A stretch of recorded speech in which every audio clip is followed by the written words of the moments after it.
Olá, nesse vídeo vamos apresentar como escrever e ler os nossos objetos, que são estruturas compostas de atributos e métodos. Eles vão então ser gravados em um arquivo binário e recuperados posteriormente. É uma alternativa mais simples a um recurso de banco de dados.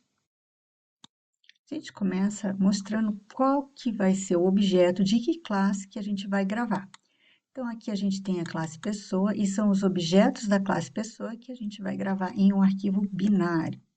Observem que a gente tem muita coisa já vista aqui, por exemplo, um conjunto de atributos, um conjunto de métodos get e setter.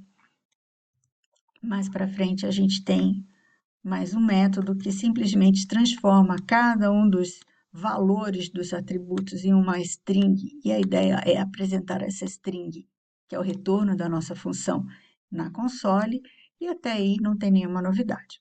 O que a gente tem de novidade mesmo é o fato que a classe pessoa, ela implementa a interface serializable. Isso aqui é a condição necessária para que a gente consiga gravar o nosso objeto. Lembrando que o objeto ele vai estar em um arquivo binário, logo a gente tem que serializar todo esse conjunto de informações para poder, então, manter esse conjunto de informações em arquivo.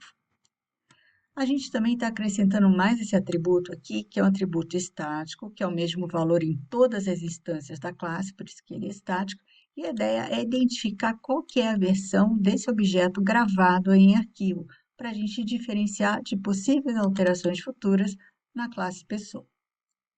Então, a classe pessoa, o único cuidado para que os seus objetos possam ser salvos em arquivos é que ela implemente a interface serializable. A gente também tem que importar essa interface e a gente é recomendado, né, manter um controle de versão dos objetos salvos. Uma vez que a gente já preparou a nossa classe para ser salva em arquivo, vamos ver como é que isso é feito. Então, nessa outra classe, objetos, a gente vai ter o método escreve pessoas. A ideia é escrever objetos da classe pessoa. A gente vai ter o método ler pessoas para recuperar esses objetos que foram salvos em arquivo. E temos o método main, que simplesmente faz as chamadas dos dois métodos anteriores. Observem que a gente vai salvar os nossos objetos em um arquivo da pasta temp e vai recuperar a partir desse mesmo arquivo. Então, aqui, lê pessoas e escreve pessoas, só recebe um parâmetro, que é o nome do arquivo onde esses dados vão ser gravados ou recuperados. Vamos começar, então, vendo como que a gente faz a escrita. Observe que, para isso, a gente está usando uma classe especial que é o Object Output String. String quer dizer que é binário. Tá? E ele se baseia nos objetos do File Output String. Lembrando que o File Output String nos permite gravar de byte em byte. Então, com esse encadeamento de objetos, a gente tem a nossa referência do arquivo onde nós vamos salvar os nossos objetos. A gente chamou, nesse caso, de Output String.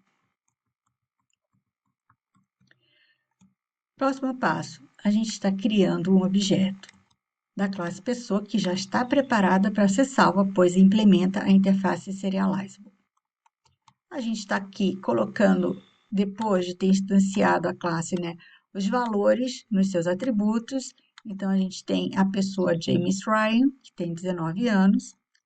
A gente fez a mesma coisa aqui para a classe, perdão, para o objeto Obi-Wan Kenobi, que tem 30 anos, né? A gente só vai poder fazer a escrita do objeto porque a classe pessoa, ela é uma classe que implementa a interface serializable. Fazemos o terceiro objeto e também escrevemos esse objeto.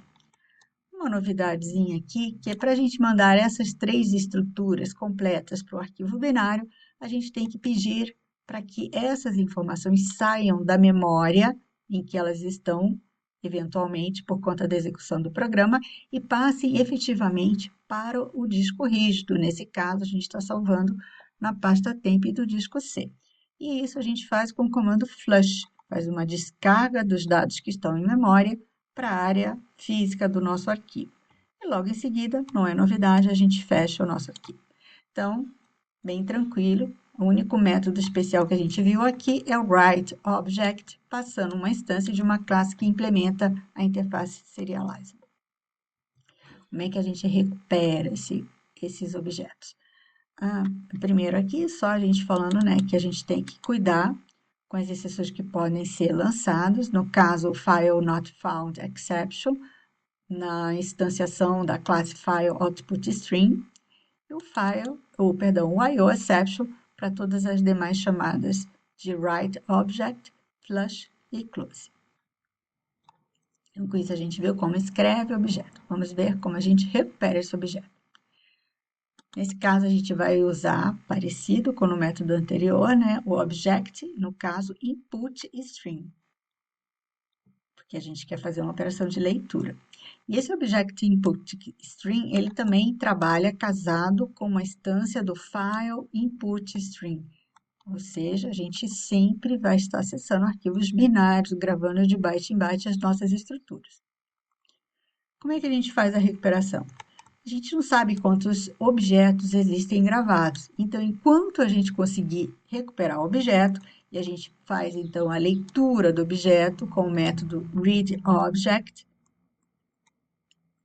enquanto não for diferente de null, ou seja, enquanto a gente estiver recebendo valores, né, no nosso obj, que é uma referência para um objeto genérico. Lembrando que a classe Object no Java é a classe mãe de todas as demais classes. Ou seja, isso aqui é um polimorfismo, uma referência polimórfica, pode aceitar instância de qualquer classe. Uma vez que a gente leu esse objeto polimórfico, a gente vai ver se ele de fato é instância da classe que a gente está trabalhando, que é a classe pessoa. Se isso for verdade, se for um objeto da classe pessoa, o que a gente vai fazer? A gente vai fazer um typecast desse objeto genérico para um objeto pessoa, que a gente sabe que tem o método toString que a gente precisa. Então, a gente fez um cast para a pessoa. Então, a gente recuperou o objeto do disco e ainda invocou o método toString para jogar esse resultado na console. Lembrando que o toString ele mostra todos os conteúdos de todos os atributos do objeto em uma string com separação de salto de linha, e essa string que a gente está mostrando aqui na console com a invocação do método systemout.println. Todos os tratamentos de exceção possível. O cuidado que a gente sempre faz quando manipula arquivo é fechar o arquivo após o seu uso. E com isso, a gente encerra a nossa gravação e recuperação de dados de objetos em arquivo. Muito tranquilo. Então, a única novidade aqui são os métodos readObject, da classe ObjectInputString, e o método writeObject, da classe ObjectOutputString. São esses os cuidadinhos que a gente tem e já podemos ver esse programa executar. Vamos mostrar a console. Então, quando a gente fez a escrita, a gente não apresentou nada na console. Quem apresenta na console é a leitura dos objetos. Então, a gente conseguiu recuperar o objeto, conseguiu fazer o cache para o objeto de pessoa e chamou o método toString, que então exibiu na ordem que foi gravada. Primeiro o objeto James Ryan, depois o objeto pessoa do Obi-Wan Kenobi e, por último, o Lucas Skywalker. Quando a gente chegar aqui numa leitura que dá um resultado vazio, um ponteiro vazio, significa que a gente chegou no fim do arquivo. Então, a gente cai nesse catch, EOF é a sigla para End of File, é uma exceção, e o único tratamento que a gente vai fazer é dizer que chegou no fim do arquivo, que é o que está sendo apresentado aqui. Ok? Então, vejam se vocês também conseguem realizar esse exemplo.